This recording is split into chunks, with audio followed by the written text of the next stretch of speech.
Մեծ Բրիտանիայի վարչապետը հրաժարական տվեց Քիր Սթարմերը հայտարարել է, որ մի քանի օրից կհրաժարվի վարչապետի եւ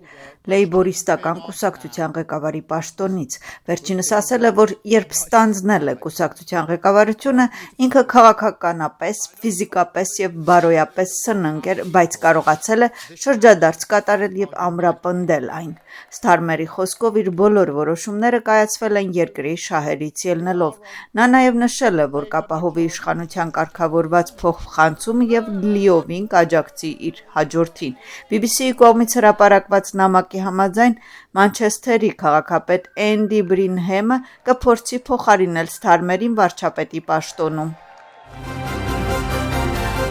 Մեծ Բրիտանիայի վարչապետի հրաժարականին անդրադառնում է Եվրոպական հանձնաժողովի նախագահը։ Սթարմերի ղեկավարության ընթացքում ամրապնդվել է Եվրոպայի եւ Ուկրաինայի անվտանգությունը։ Շատ առաջնորդներ տարիներ կպահանջվեն ընդամենը 2 տարվա ընթացքում այն պետական գործիչը դարձնելու համար, որին դուք դարձել եք։ Ձեր շնորհիվ Եվրոպայի եւ Ուկրաինայի անվտանգությունը ավելի ուժեղ է։ Շնորհակալություն, սիրելի Կիր, ասել է Ուրսուլա ֆոն դեր Լեյենը։ Դատավորը հոկտեմբերի 4-ի գործով մեղավոր ճանաչեց 8 անձի եւ դատապարտեց 5 տարվա ազատազրկման։ Խոսքը վերաբերում է այն մեղադրյալներին, ովքեր նույնպես հրաժարվել են ստորագրել մեղքի խոստովանության համաձայնագիրը։ Դրանք են Զուրաբ Ճավճավաձեն, Վլադիմիր Գվելեսյանին, Ամիրան Դոլիշվիլին, Անտոն Վարդանիձեն, Ալեքսանդրե Չիլաչավան, Գենադի Կուպրեիշվիլին, Սուլխան Դուղուսին եւ Ռամաս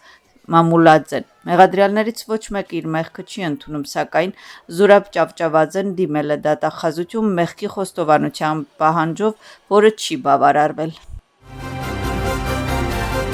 Նոյեմբերի 7-ի Տելեիմեդի վրա հարձակում եւ Միխայիլ Սահակաշվիլիի դեմ մեղադրանքների եւս մեկ դրվագ։ Այսօր հարձակնվել է Գյորգի Իսակաձեն, որն այն ժամանակ աշխատում էր Գործարանների ասոցիացիայում։ Սահակաձեն խոսել է Պատարկացիշվիլիի հայտնի ելույթի եւ այն ժամանակվա կառավարության նկատմամբ նրա ընդդիմադիր վերաբերմունքի մասին։ Թինա Բոկուչավան նշում է, որ ինքը դեմ էր կուսակցության ընդդիմադիր դաշինքի միանալուն, սակայն համաձայն էր Սահակաշվիլիի հետ։ Բնականաբար նա գիտեր եւ հարցը նրա հետ բավականին մանրամասն քննարկել էր։ Բոկուչավան գրում եւ նշում է, որ ինքը անհամատեղելի է համարել դաշինքի ցուցադրաբար դուրս գալ միանալուց 2-3 ամիս անց։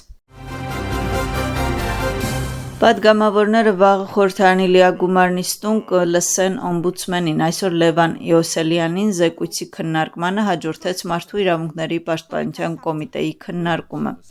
Գյորգի Գախարյայի թիմակիցները քննադատեցին Իոսելյանին կոշտ լինելու համար եւ պահանջեցին գնահատական տալ քննչական հանձնաժողովի աշխատանքին Գյորգի Գախարյայի վրա հարձակմանը եւ BBC-ի հետաքննությանը։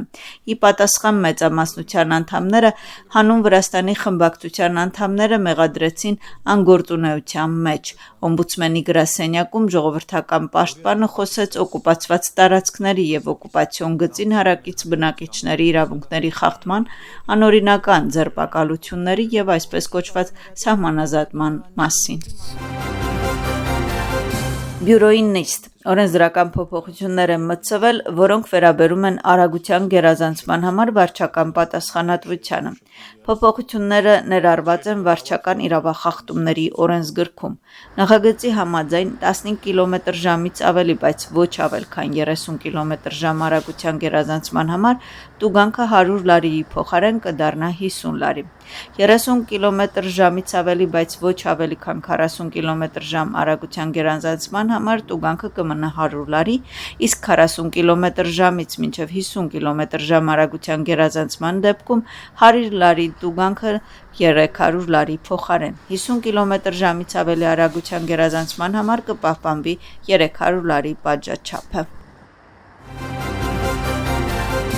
Վրաստանի քաղաքացու հետ օտարերկրացու կողմից կնքված կեղծ ամուսնությունը կպատժվի, երկրում բնակության իրավունք ստանալու օրենսդրական կարգավորումները, քրեական օրենսգիրքը խստացվում է և դրան ավելացվում են նոր հոդված, համապատասխան փոփոխությունները նախատեսված են օտարերկրացիների և քաղաքացիություն չունեցող անձանց իրավական կարգավիճակի մասին օրենքում փոփոխությունների փաթեթում։